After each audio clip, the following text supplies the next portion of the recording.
Back in March, when we began gathering virtually as a congregation for worship, your ministers and worship team wondered, will people really sing? Will they sing hymns by themselves or with a couple family members in their living rooms, their kitchens, their bedrooms, or their backyard? Will they rise as they're able with a hymnal or a printed order of service or an order of service on their screen and sing their hearts out? We soon found out that the answer is yes. Most of you are singing. If you sang in the pews, you are singing at home. If you danced in the aisles during the music, you are dancing around your home during the music. Some of you have shared videos with us to prove it. And yet, how strange it is to not be able to sing side by side in the pews, to breathe that same collective in-breath before the first note, to share the hymnals with our neighbors, to have our less than perfect voice join the whole and be lifted by the whole. It's one of the many forms of intimacy that has been lost during the pandemic, and which many of us are mourning. It makes me wonder, what does this mean for what the poet Lindy Thompson calls the we-ness of worship? What we've come to understand in new ways during this time of physical distancing is that while we may not always be physically present with each other, we are still connected. We are part of a larger whole that spans the distances between us. We are having to rely now more than ever on the sense that we are truly part of an interdependent web. Not just the knowledge in our heads that this is the case, but the feeling in our hearts and our bodies that this is true. Singing is an embodied experience and can help us get there. Singing is also a collective experience. Notice how many times the poet uses the word collective. And even when we are not singing side by side, we are still breathing in different parts of the same universe.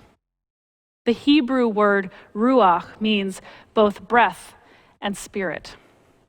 The collective breathing we do while singing, whether near or far, creates a spiritual connection. As the poet says, when we take that breath in, we take in the grace of God. When I sing on Sunday morning, even if I can only hear my own voice, I'm not alone. I know I'm not alone because I'm singing with you in your homes. Can you picture all of those Dallas Unitarians singing around the Metroplex and the country and the world at the same time as you? Feeling that brings home the we-ness of worship. Daniel Levitin, a professor of psychology and behavioral neuroscience and author of This Is Your Brain on Music, says that when we sing with others, it brings us outside ourselves because it forces us to pay attention to what someone else is doing and to coordinate our actions, our voice, and our breath with theirs. This activates part of the frontal cortex that impacts how you see yourself in the world, whether you see yourself as part of something or as alone. When we sing together, it also releases oxytocin in our brains, what is sometimes called the friendship chemical, the trusting chemical, or the empathy chemical. This chemical in our brains, released by singing with others, gives us a sense of trust and well-being toward others, and it brings us closer. Even the more recent phenomenon of virtual choirs, in which everyone records their piece of the choral music separately and then it's combined using technology, even this gives singers a sense of being part of something larger than just themselves, something more than one voice. Breath and body are still an instrument that you are trying to coordinate with others, whether you're physically present with them or not. All of this is to say, don't give up hope. We can still sing together. Lindy Thompson goes to church to sing and to get saved, to find healing and wholeness through singing. healing and wholeness within herself, and healing and wholeness within our communities and our world. We can be saved by singing too, but it doesn't have to happen only in the pews. It can happen anywhere. Church musicians have been fretting, quite rightly, in recent months about what this pandemic means for singing in church. We've seen news stories about church choirs meeting to rehearse following social distancing practices, but resulting in dozens testing positive for coronavirus as well as several deaths. Singing has become a dangerous act. Choirs will not be singing safely or in person for quite a while. I saw a colleague say on social media recently that our job as church leaders for a long while is going to be to say no rather than yes, which doesn't feel good. But we are saying yes to life and to the possibility, in fact, the necessity of love that connects us across the spaces between us.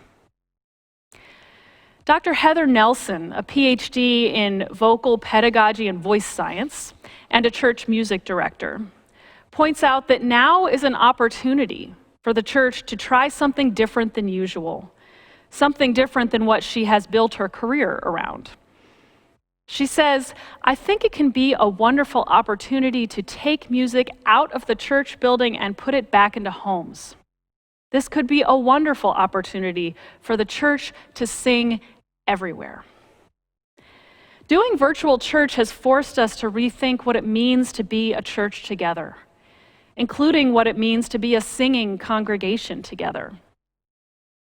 What I've come to realize is that we don't have to wait until we're back together in the pews or in the choir loft to experience the power of singing together. We need each other, and we need our voices to survive. A few weeks ago, a song came to mind that I have loved for years, ever since I heard my seminary's gospel choir sing it. It is "I Need You to Survive" by Hezekiah Walker. I need you, you need me. We're all a part of God's body. You are important to me. I need you to survive. I pray for you, you pray for me. I love you, I need you to survive. I won't harm you with words from my mouth. I love you, I need you to survive. As I sang it, I discovered a whole new level of meaning in these words that I had heard so many times. When sung through the lens of our current pandemics of COVID-19 and racial injustice, could it be more appropriate for these times? We need each other to survive. Our lives are in each other's hands and are impacted by the health and safety precautions that others take, not just by our own choices and actions. You are important to me.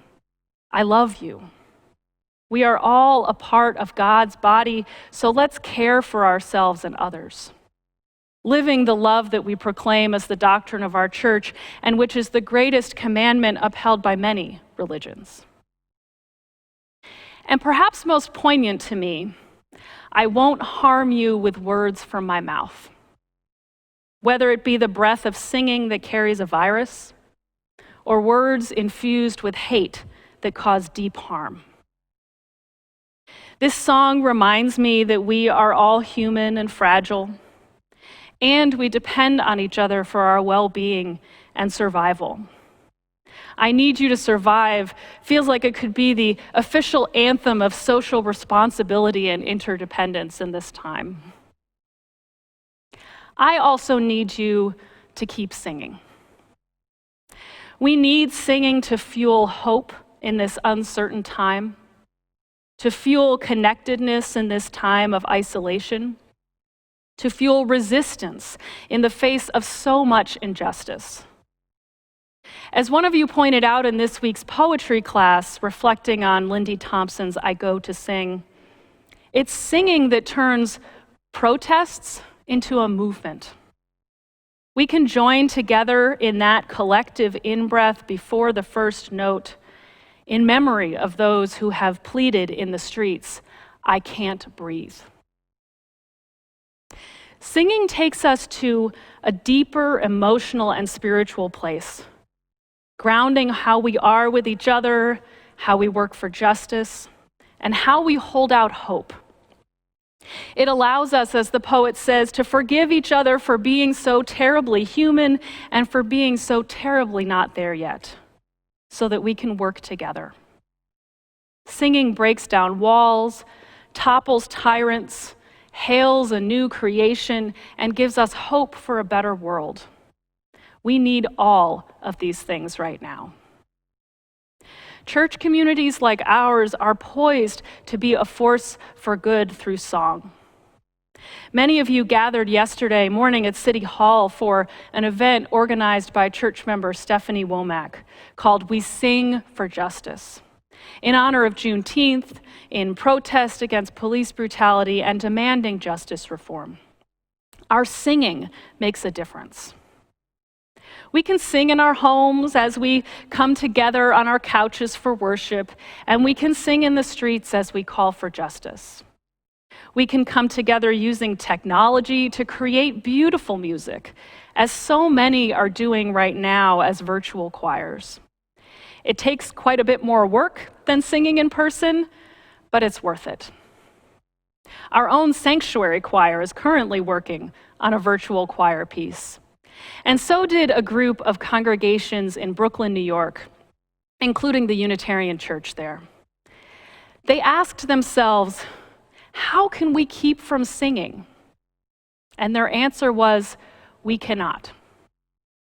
And so I give you this musical meditation.